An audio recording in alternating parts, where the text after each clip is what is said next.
Didn't see you there.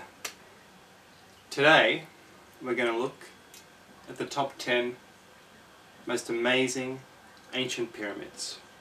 This is Chucky's Top 10. We're kicking off with a wildcard going to Silbury Hill, located near Avebury in southern England. It does not look like a typical pyramid, and it isn't normally thought of as one. Some authors, however, consider it quite pyramid-like. It doesn't contain a burial and lacks the pyramid shape. Nevertheless, this mysterious structure with an unknown purpose dates to 2700 BC, the time of the building of the Egyptian pyramids. According to local legend, it contained a man on a horse holding a golden cup. Shafts were dug from the top several times, but no burial was found. A more comprehensive excavation took place in the 1970s with a shaft dug horizontally into the middle from the base. No burial was found. In 2007, a Roman village was discovered to have existed at the base. At 60 meters tall, this is the largest mound in Europe. To China now, and Mount Li Shikong Mausoleum. This is the mausoleum of the first king emperor. It is located at Lingtong District, Xi'an, Shaanxi Province. At 67 meters tall, this was constructed over 38 years, from 246 to 208 BC. According to history, 700,000 labourers once worked upon it. This pyramid appears to be made of turf.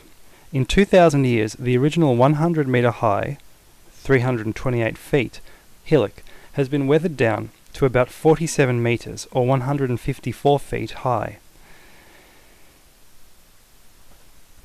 It is 515 metres or 1,690 feet long from south to north, and 485 metres or 1,591 feet wide east to west.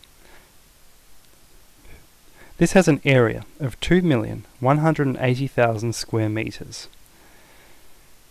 Many treasures are said to be buried inside the tomb. Next up, at number 8, is the Pyramid of La Danta, at the ancient Maya settlement of El Mirador in Guatamala. Built about 2,000 years ago, La Danta is the largest pyramid of several at the El Mirador pyramid complex. The volume of the pyramid structure is 900,000 cubic meters. However, another estimate of the La Danta temple puts it at 2.8 million cubic meters, perhaps incorporating a lower man-made platform which reaches down to the forest floor. When the platform is incorporated, the temple reaches to 2.8 million cubic meters. This should make it the second largest pyramid in the world. However, it is uncertain whether we should include the combination of the two structures in our calculations. Additionally, it is not recognized as the world's second largest pyramid. Pyramids look different wherever you go. Another reason, in the case of El Mirador, is that it's actually 3 pyramids on top of a large platform, which may or may not be considered to be part of the pyramid. People don't necessarily agree on a definition of what a pyramid actually is. From a population of 100,000 people in the 1st century BC, El Mirador is today covered over by jungle. To number 7, we are looking at the Pyramid of the Sun, Mexico. This is the main pyramid of the abandoned city of Teotihuacan, which was a capital of the Totanic people, who claim to have built the city. It was founded in about the 1st century BC. This pyramid is 64 meters in height, but what it lacks in that, it makes up for in area. The total volume of the pyramid is 1.2 million cubic meters. Interestingly, the Pyramid of the Sun has the same base dimensions, yet just half the height of the Pyramid of Giza. It's off to Egypt, home of the pyramids, for number 6. The collapsed pyramid at Meidum. Even in its ruined state, it is over 60 meters tall. This pyramid was built by Snefru. Inscriptions around the pyramid call it the White Pyramid of King Snefru. It was originally ascribed to King Huni because Egyptologists could not believe that Snefru could have built 3 pyramids for himself. At number 5 we have Snefru's second attempt, the Bent Pyramid. Originally it would have been 101 meters in height, with a base of 188 meters. This pyramid has an interesting history. It was allegedly built by King Snefru, first great leader of the 4th dynasty in about 2700 BC. He was the greatest of the pyramid builders. His pyramids exceed by volume those of any other pyramid builder in Egyptian history. His was the era in which the Egyptians acquired the experience needed to build the Great Pyramid of Khufu several generations later. The bent pyramid was the second of Sneferu's creations. The lower part of the pyramid is at an inclination of 54 degrees. The pyramid then shifts to an incline of 43 degrees.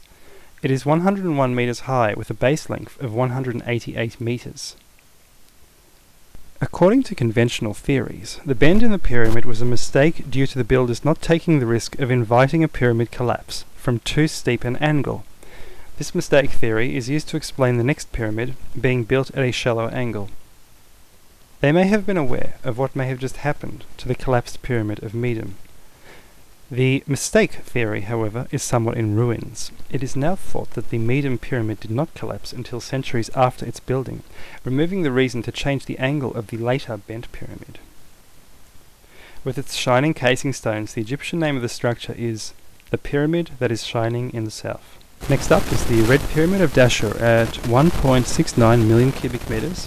It is 104 meters tall by 220 wide. It seems that Sneferu, having got it wrong with the collapsed pyramid and the bent pyramid, thought that he was finally going to do it right and proper. To make sure of this and to make it infallible, he decided to build the pyramid at a more shallow angle than his previous attempts. This was the final pyramid built by Sneferu.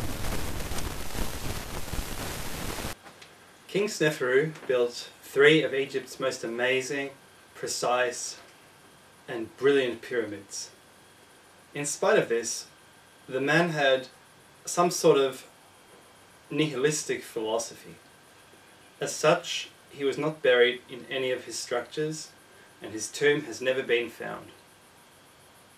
Next up we have Khafre's Pyramid. Khafre was a later king of the 4th dynasty, ruling in about 2550 BC. Although Herodotus wrote that he and Khufu, builder of the Great Pyramid, had been brothers, it seems he was actually the son of Khufu. His pyramid is the second best on the Giza Plateau.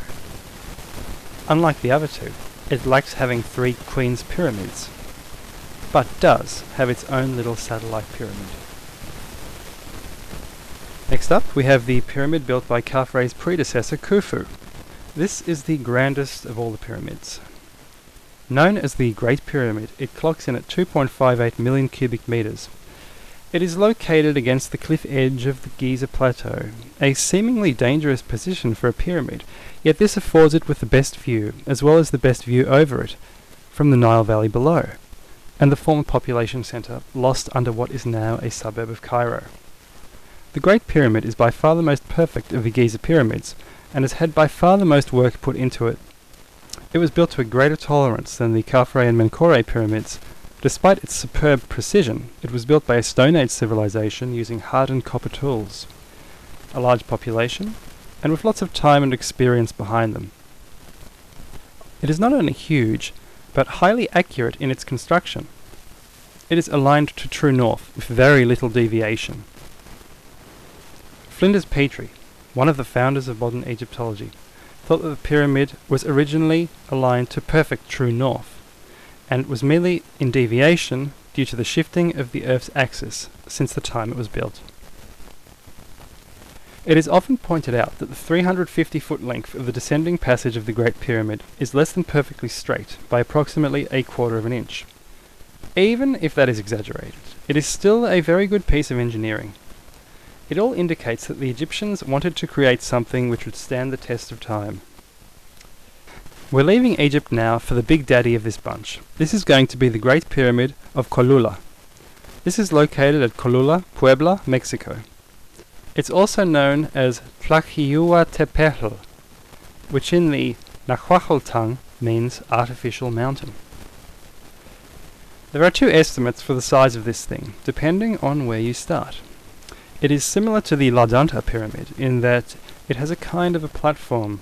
If we start at the top of the platform, the above structure is 1.8 million cubic meters. This increases to an impressive 4.45 million cubic meters from the bottom of the platform. I'm going for the bigger estimate, in saying it's a much larger pyramid. This was the intended use, even if the builders in effect cheated by using soil or incorporated a natural hill into their design. Building materials may have dictated design. Incidentally, there was once talk of a very huge pyramid in China. US Air Force pilot James Gaussman saw a pyramid in China in the 1940s. He allegedly saw a 1,000-foot high white pyramid while engine trouble forced a descent over China. He later wrote, "I flew around the mountain, and then we came to a valley. Directly below us was a gigantic white pyramid. It looked as if it were from a fairy tale. The pyramid was draped in shimmering white. It could have been metal, or some other form of stone. It was white on all sides. What was most curious about it was its capstone, a large piece of precious gem-like material. I was deeply moved by the colossal size of the thing." Why were pyramids built? How were they built?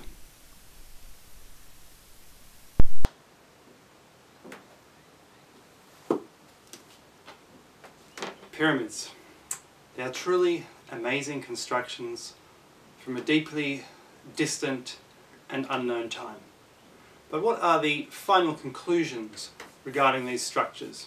Well, I've been reading some professorial opinions, some scholarly ideas, and using the best of what modern science tells us, I've come to discover the following conclusions, and I'm now going to share these conclusions with the whole world so that now the mystery of pyramids will forever be solved. And the conclusion is this: it is the conclusion is